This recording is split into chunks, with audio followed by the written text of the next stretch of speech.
మిగతా అన్ని టోర్నమెంట్లు ఒక ఎత్తు, ఐపీఎల్ ఒకటి ఒక ఎత్తు. ఏడాదికి ఒకసారి జరిగే ఈ టోర్నీ కోసం క్రికెట్ అభిమానులు కళ్ళు కాయలు కాచేలా ఎదురు చూస్తూ ఉంటారు.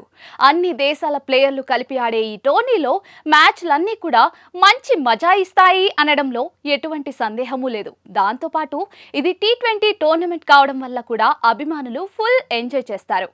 ఐపీఎల్ 2025 మార్చి 22న అంటే ఈ రోజు ప్రారంభమవనుంది.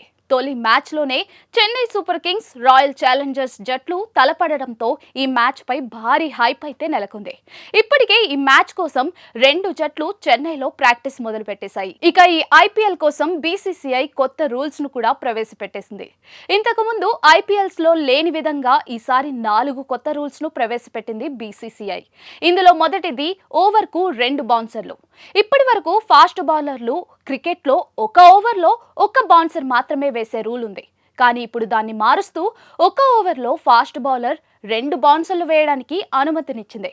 ఇక రెండో రూల్ స్టంపింగ్ క్యాచ్ చెక్. ఇందులో స్టంపింగ్ కోసం రిఫరల్ అభ్యర్థించబడినప్పుడు క్యాచ్ ను చెక్ చేసే నియమాన్ని కొనసాగించాలని బీసీసీఐ నిర్ణయించింది.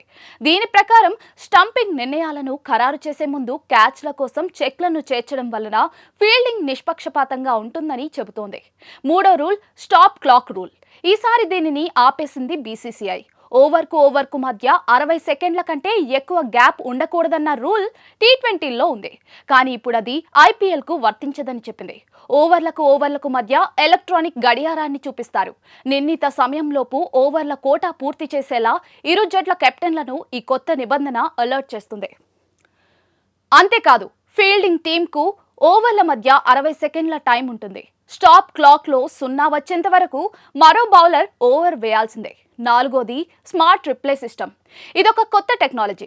ఎంపైర్లు తీసుకునే నిర్ణయాల్లో మరింత ఖచ్చితత్వాన్ని, వేగాన్ని పెంచడానికి ఇది ఉపయోగపడుతుంది. ఇద్దరు హ్యాక్ ఐ ఆపరేటర్లు టీవీ ఎంపైర్ ఉన్న ఒకే గదిలో కూర్చుంటారు. స్మార్ట్ రిప్లే సిస్టంలో భాగంగా ఫీల్డ్ అంతటా ఉన్న హ్యాక్ ఐ 8 హై స్పీడ్ కెమెరాల ద్వారా పొందిన ఫుటేజీని అందిస్తారు.